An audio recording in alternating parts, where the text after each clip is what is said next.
A single recruitment decision. Beat. It ended a legendary billionaire friendship. It sparked a 10-year silence. Yeah. Think about that for a second. We assume the future is built on pure science, you know? On logic. Exactly. We assume the trajectory of artificial intelligence is driven by cold, hard math and objective algorithms. But sometimes the entire timeline of human innovation hinges on, well, on one deeply personal betrayal. It is a really messy reality. I mean, you look at the neural networks and the staggering compute clusters, and it all feels so systematic. But behind the code, you just have people. Yeah. You have incredibly powerful, deeply flawed individuals making decisions based on fear and, well, pride. Welcome. You're joining us for a deep dive into the raw reality of AI today. No fluff. Not at all. We are mapping out a fascinating journey through a stack of newly unsealed documents, market data, and engineering specs. We are moving from the bruised egos and boardroom paranoia of the AI elite straight into the physical footprint of these models. Which is huge. It is, and that footprint is expanding from gas-guzzling data centers in Mississippi all the way into literal orbit. And we're wrapping up with a massive, kind of quiet shift in the market. The loudest voices dominating the headlines are not actually the ones winning the enterprise war. Okay, let's unpack this. We have to start with the newly revealed legal filings from the ongoing lawsuit between Elon Musk and OpenAI. Legal discovery is always illuminating because it strips away all the PR messaging. Right. We are finally getting a raw window into their internal communications from around 2018. I was reading through those documents, and a very specific theme emerges immediately. There is this deep-seated, almost obsessive preoccupation with Demis Hassabis, The CEO of Google DeepMind. Yeah. At the time, DeepMind had just conquered the game of Go. Yeah. They were achieving technological leaps that most experts thought were decades away. And internal communications show that Musk and his inner circle viewed Hassabis as a literal threat. Like, they didn't just see a business rival. No. They actively believed he endangered a positive future for humanity. They thought he was building a digital god behind closed doors. That level of existential dread fundamentally alters how a company operates. I mean, it shifted their entire strategy from a methodical research pace into an absolute sprint. Yeah. And that fear destroyed major personal relationships. Yeah, Musk actually testified about the fallout. He recognized that to counter DeepMind, he needed the absolute best talent on the planet. So he recruited a brilliant researcher named Ilya Sutskever. Right. He poached him directly from Google. And that specific poaching incident was the breaking point. It completely ended Musk's friendship with Larry Page. Page tried desperately to keep Sutskever. Sergey Brin tried. Hassabis tried. They threw everything at him. They really did. They threw everything at him to stop him from leaving. But Sutskever chose the vision at OpenAI, and the fallout was immediate. Larry Page felt completely betrayed. He stopped speaking to Musk entirely, and that silence has lasted for over a decade. Wow. Two titans of the tech industry, completely estranged over a single hire. It's like stacking Lego blocks of data, but the architects are burning down the house fighting over the instruction manual. 2-sec silence. That's a brilliant way to picture it. The math is perfect, but the architects are deeply unstable. And what becomes apparent in these documents is the stark contrast in what was driving these architects. Right. Musk was entirely consumed by the threat of a Google monopoly on intelligence. He wanted to shatter that monopoly. But when you look at Sam Altman's private messages from the same period, you see a completely different psychological drive. Altman was analyzing corporate moats. His messages reveal a meticulous pursuit of industry dominance. Like, he was focused on the actual structure of power. Securing compute. Yes, securing compute and positioning OpenAI as the gatekeeper of the next computing paradigm. And that boardroom paranoia is still dictating the company's structure today. Even in late 2023, OpenAI executives were sending frantic messages. Mira Murati was emailing Microsoft leadership, actively panicking about losing their top researchers back to Hassabis. Right, and pleading for more computing resources just to keep their talent happy. The ghost of DeepMind never actually left their operations. Beat, I have to ask you something about this dynamic. Is the race toward artificial general intelligence actually being driven by science or just the fragile egos of billionaires? That raises a critical question about the foundation of this technology. The algorithms themselves are undeniably rigorous. But the timeline, Yeah. the aggressive funding rounds, and the ruthless poaching, that is entirely driven by human flaws. It is propelled by a paranoid need to be first, regardless of the scientific readiness. So billionaire bruised egos are literally steering the future of human technology. They absolutely are. And those bruised egos demand more than just market share. They require a staggering amount of physical infrastructure. They need compute power today, which leads to drastic, often dirty physical measures. Because these billionaires cannot wait 5 years to build sustainable infrastructure, which brings us to the actual physical reality of this technological arms race. Right. The energy requirements for training frontier models are hitting a hard physical wall. You cannot just plug 100,000 GPUs into a standard city grid. Look at what Elon Musk's XAI is doing right now. They are running a massive Colossus data center down in Memphis and Mississippi. Yeah. To power it quickly, they utilized a regulatory loophole. They bypassed the years-long wait for grid interconnects by bringing in nearly 50 massive gas turbines. 50 gas turbines burning fossil fuels around the clock just to push electricity into a neural network. The local pushback has been severe. Community groups are protesting because the sheer volume of emissions is drastically worsening the local air quality. Understandably. Yeah, it is a brute force engineering solution to a grid that simply cannot support the AI timeline. It exposes a massive structural bottleneck. The planet's transmission lines take a decade to upgrade, but these models are doubling in size every few months. And that bottleneck is directly fueling an explosion in specialized hardware. Companies realize that brute forcing energy isn't sustainable long term. There is a London-based startup called Fractile that just closed a $220 million funding round. That is massive capital for a hardware startup trying to compete with NVIDIA. I mean, NVIDIA still dominates this entire sector with a $5.49 trillion market cap. Fractile is taking a different approach. They're entirely focused on building faster AI inference hardware. They're trying to make the end-user experience drastically cheaper and faster. And for you listening to this right now, when we talk about inference hardware, meaning the specific computer chips that run an AI after it's trained, that's really where the everyday battle is fought.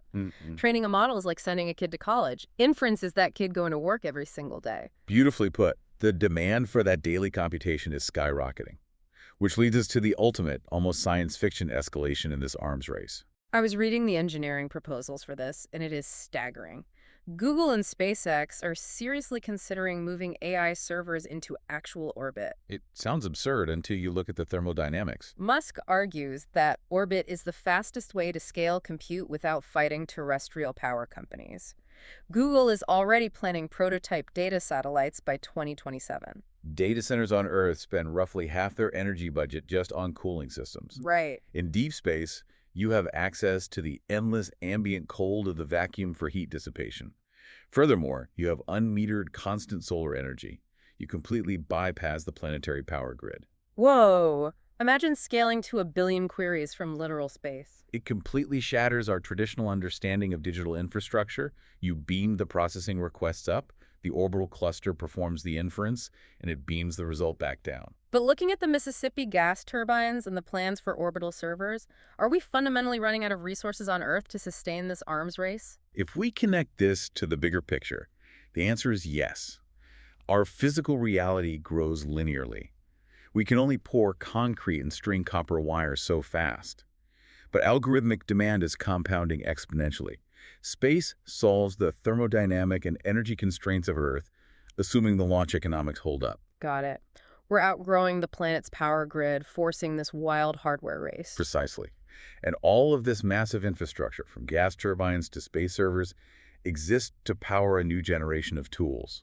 And these tools require an incredible amount of behavioral data to function. Because we are shifting away from simple chatbots toward autonomous agents.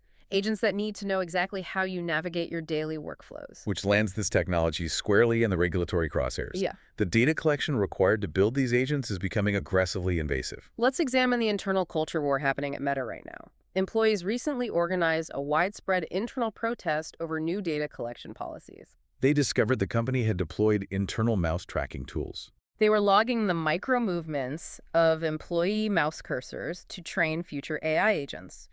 To build a large action model, the AI doesn't just need text. It needs to know how a human physically navigates a user interface. The employees were deeply unsettled. I mean, it represents a profound shift in corporate surveillance. An algorithm is quietly mapping your hesitation, your scrolling speed, your exact workflow patterns. It feels incredibly dystopian. You're just trying to clear your inbox, and an invisible architecture is learning how to replicate your physical inputs. Meta is facing intense friction everywhere right now. Over in Europe, they are navigating a regulatory minefield with the Digital Markets Act. They are desperately trying to dodge a potential multi-billion-dollar fine from the EU regarding their closed ecosystems. Their strategy is actually quite clever. To avoid being labeled an illegal gatekeeper, Meta is temporarily opening up WhatsApp. Right. They're allowing free direct access to rival AI chatbots like ChatGPT and Claude right inside the WhatsApp interface. They are essentially turning their most guarded messaging app into an open port.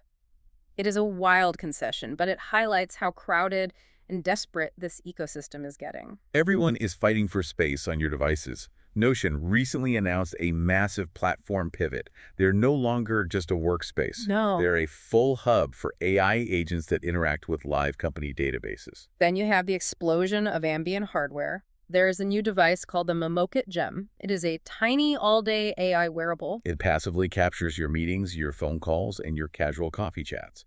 It runs localized inference to record and analyze your daily decisions. The developer tools are getting equally invasive. A platform called Latitude now traces every single session inside Claude Code. It maps exactly where developers are burning tokens so companies can audit the thought process of the AI. We are also seeing the rise of self-building tools like CraftBot. It allows a general AI agent to write, test, and evolve custom internal applications entirely on its own. Even traditional hardware is adapting to the surveillance layer. The new Google Book launching this fall is built entirely around native Gemini intelligence, constantly reading screen context. The integration into our lives is becoming completely frictionless. But the reality of that friction disappearing is what worries me. I see the utility in a system that knows my preferences perfectly. But is the sheer convenience of these pervasive AI tools blinding us to the reality of constant workplace surveillance? This raises one of the most important questions of this decade. The trade-off is absolute. We all want bespoke AI assistance. We want an agent that preemptively drafts the perfect email because it knows exactly how we communicate. Right. But to achieve that level of personalization, the AI requires total behavioral transparency. It has to watch you work.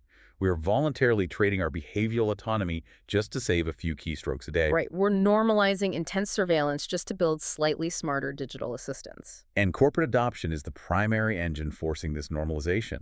Businesses are eager to deploy these agents. Which brings us to the actual market reality. We're going to dive into exactly which businesses are adopting what right after this quick break. Mid-roll sponsor, read placeholder. And we are back. We have spent the first half of this deep dive looking at the noisy, headline-grabbing chaos. We explored Elon Musk's paranoia, Meta's internal tracking protests, and OpenAI's boardroom drama. It is very easy to get distracted by the billionaire drama. It is loud by design. But when you strip away the noise and look at the actual enterprise deployment data, a completely different narrative emerges. Someone else is quietly winning the business war. The telemetry data tells a story of hyper-focused execution. We just received the fresh May 2026 enterprise software data from Ramp, and it reveals a massive fundamental shift in the market hierarchy. Anthropic has officially surpassed OpenAI in verified business customers. That is a staggering milestone. The data shows that 34.4% of businesses are now paying for Anthropic's enterprise tier. OpenAI has steadily dropped down to 32.3%. OpenAI certainly maintains a volume lead in broader, non-technical consumer applications. Sure. But Anthropic has captured the high-value, high-adoption enterprise sectors. They have completely locked down finance, technology, and professional services. And if you look at developer platforms like the Open Router leaderboard, Anthropic has consistently ranked above OpenAI since December of 2025.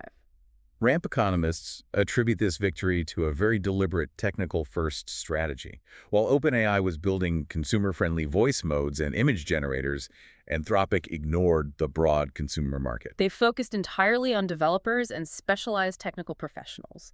And you can see the results in their feature rollouts. Look at Claude Code. They just upgraded it with a native multi-agent view. Which is a massive paradigm shift for software engineering. Yeah. Instead of a developer prompting one AI to write code, the multi-agent view allows an entire fleet of specialized agents to check each other's work, run tests, and debug in a continuous loop. Professional services are deploying tools like Claude Code for incredibly dense, complex document analysis. Mhm. And in the finance sector, the demand for precision is absolute. Finance has a massive demand for a large context window size. It means exactly how much text the AI can remember at once. If a financial analyst feeds a 500-page corporate prospectus into a model, the AI cannot drop the thread. No. It cannot hallucinate a single digit on page 400 because it forgot the parameter set on page 1. And I have to admit, I still wrestle with prompt drift myself. I'll start a long, complex research conversation with the chatbot, and an hour later, it completely forgets my initial formatting instructions. It starts hallucinating broad summaries. It is the most frustrating bottleneck in consumer AI right now. The models degrade over long sessions. It completely ruins professional workflows, so it makes total sense why enterprise users are abandoning general chatbots. They are migrating to Anthropic because the structural integrity of the long context memory is simply superior. Corporate clients do not care about a model's ability to tell a joke or simulate a fun voice. They demand flawless execution on highly specific operational needs. Does this mean the era of the general-purpose chatbot is already dead in the corporate world? I believe that phase of the market has permanently closed. Businesses demand precision execution. They have no use for conversational parlor tricks in a boardroom. Right. If a model cannot reliably parse a massive legal contract or autonomously debug thousands of lines of legacy code without supervision, it offers zero enterprise value. They need focused utility, not a generic talking companion. Basically, businesses want a specialized execution tool, not a jack-of-all-trades chatbot. Exactly. The enterprise market has finally matured past the novelty phase. This has been a wild journey through the stack today. We covered a tremendous amount of ground, from orbital cooling systems to pixel-level mouse tracking. If we connect this to the bigger picture, a profound irony emerges from all this data. The loudest voices in this industry, the pioneers like Musk and Altman, are fighting bitterly over theoretical power. They're burning bridges, building 50-turbine power plants, and planting servers in space to win a perceived monopoly. But while they wage this loud, chaotic war fueled by ego, they are being quietly outflanked.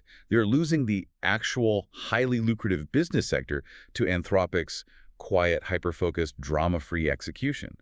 The enterprise market ultimately rewards utility, not paranoia. So what does this all mean, Beat?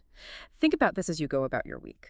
If the foundational pioneers of this technology are so deeply driven by paranoia, ego, and the pursuit of power that they will stop speaking to their best friends for a decade, Yeah. what inherent human biases are being permanently baked into the foundations of the objective AI agents we will soon rely on for every decision we make? There's a deeply unsettling thought to leave on. Something to mull over as these agents integrate into your daily life. Thank you for joining us on this deep dive. We will see you next time. Outro music.